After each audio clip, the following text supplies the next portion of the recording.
All right, my friends, 2014 problem 2 says the graphs of the polar curves r equals 3, which I hope it makes sense. That's this circle here, and r equals 3 minus 2 sine 2 theta, which would be this, whatever you call it here. Anyway, are shown in the figure above for angles between 0 and pi. For part A, it says let R be the shaded region that is inside the graph of r equals 3 and inside the graph of r equals 3 minus 2 sine 2 theta, and they want us to find the area of R. So please do keep in mind the way that integrals work in polar form. It will always send sectors out starting at the pole to whatever rule you give it to use as the radius. So as you can see, if you are going to use a strict integral approach, you'd want to use a different integral for what you see here in the first quadrant than what you see here in the second quadrant. In addition, I kind of hope that you wouldn't use an integral at all for the second quadrant because you can see it's a fourth of a perfect circle. And so I think just some basic geometry would probably be faster, okay? It's not wrong if you do an integral for that part, but it would be faster probably just to use some basic geometry for that. So with that said, for part A, I would say the area of region R would equal, I'm just going to get this quarter circle taken care of, so I'm just going to do a fourth of a pi r squared. So the radius is 3. There we go. So that's the yellow region there. And then I'm going to do a 1/2 alpha to beta r squared d theta for this piece here in the first quadrant. So the angles would be 0 to pi over 2.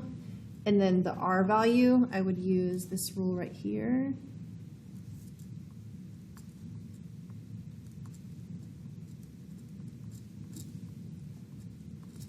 D theta. So anyway, and then at that point, it's just a matter of putting that into your calculator. So I would just, personally, I would let the r equation be y1, up to you. You could also square the result if you don't like to do it later. Anyway, so then I personally would do, there's so many ways to do this, honestly. Whoops, that is not one of them. Oh, okay. So if you do it like I do, then don't forget to square it when you get here.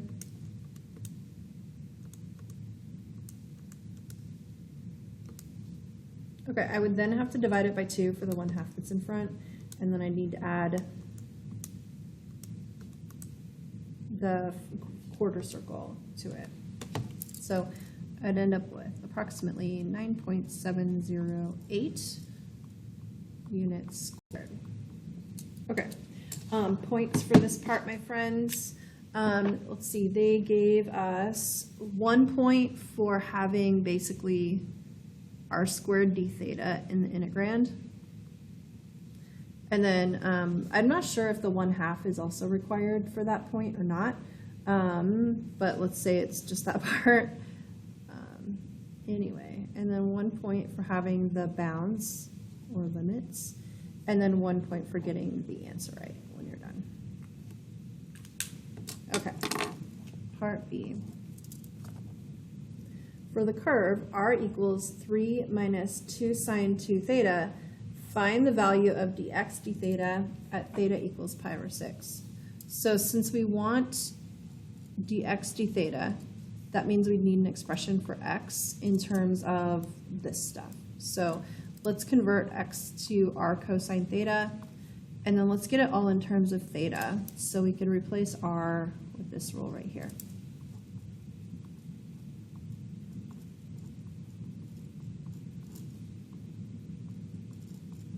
There we go.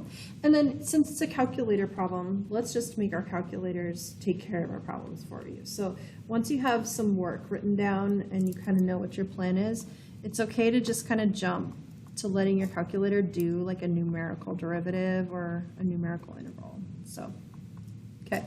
So basically I just want to take the derivative and then plug in pi over 6. So, and in my calculator, I do have 3 minus 2 sine 2 theta for the most part entered in as y1. So one thing you could do, is do numerical derivative, and then you could use the y1 that you have there, and then know that it just needs to be multiplied by cosine theta. take the derivative with respect to x, and then plug in pi over 6.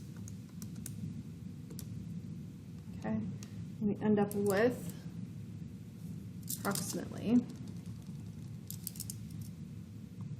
negative 2.366. Okay, points, there are 2 points available for this part. 1 point is for getting x in terms of theta, and then the other point is for the answer. All right, part C says, the distance between the two curves changes for angles between 0 and pi over 2. So they're talking about this quadrant right here.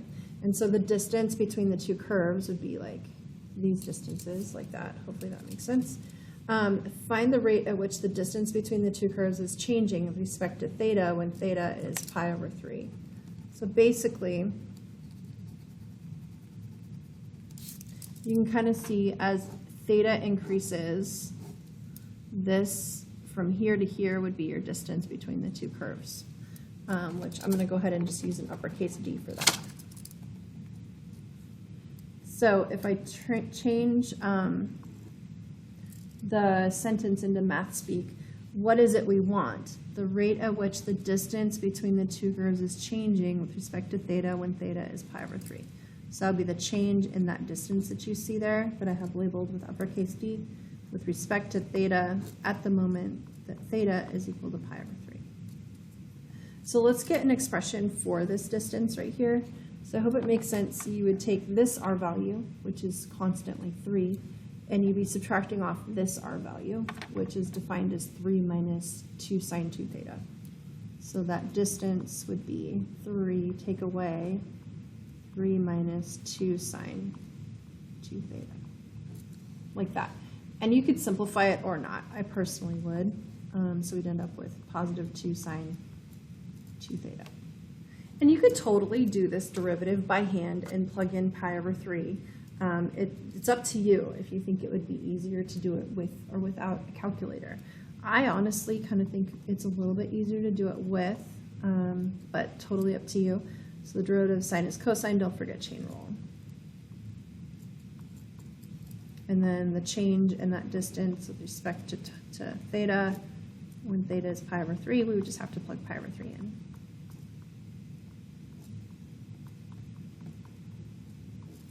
Um, 2 pi over 3, the cosine would be negative 1/2 times 4, your answer would be negative 2. There you go. Okay, points for this, my friends. Let's see, we're going to do, it says 1 point for the expression for distance, which it could be here before you had simplified it or here after. So either one, not especially both. So 1 point for that expression for distance, and then 1 point for your answer, which should have been negative 2. There you go. And you are welcome to have done that numerical derivative with your calculator as well. Okay, for part D, it says, a particle is moving along the curve r equals 3 minus 2 sine 2 theta, so that d theta dt is 3. So your change in your angle with respect to time is 3 radians per time unit, essentially. For all times greater than or equal to 0, find the value of dr dt when theta is pi over 6. Okay, so for this, I like using kind of a little chain rule move. So what is it that we want? Let's just kind of get this set up. What is it that we want? We want dr dt when theta is pi over 6. And then what is it we have to work with?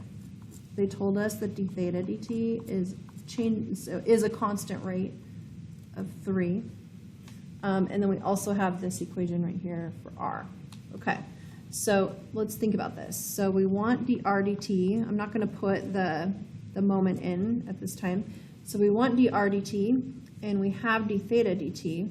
So let's split up dr dt. So you could kind of do dr dt, and then what would it make sense to fill in the blanks with? Anything that's the same, so it could kind of cancel out. But I hope d theta makes sense since we have d theta dt. So this, my friends, if at any time you wrote this or something that is equivalent to this, you'd get a point. They call, in the scoring guidelines, they call that chain rule with respect to t. So if you can get these three things related at any place in your work, then you're good. Anyway, so now we need dr dt at the moment when theta is pi over 6. We know that d theta dt is given as 3. And we would just need to figure out what dr d theta is at the moment when theta is pi over 6. And then plug that number in right there. Hopefully that makes sense. So r was defined as 3 minus 2 sine 2 theta. This one's pretty easy to do by hand, so I'm just going to go ahead and do that. So derivative of sine is cosine, and then we would need chain rule. So we'd have -4 cosine of 2 theta. And then dr d theta at the moment that theta is pi over 6 would be -4 times cosine of 2 times pi over 6, which is pi over 3. The cosine of pi over 3 is 1/2, so we'd end up with -2. Okay, so your answer should be, this whole expression is -2, but then times that 3 right there. And that would be dr dt when theta is pi over 6, and we're getting -6 for that. Okay, scoring for this part, as I mentioned before, the chain rule piece is worth 1 point, and then 1 point for getting that final answer of -6. There we go. And I think it adds up to 9. And hopefully this is making sense. Oops, remember to celebrate every point.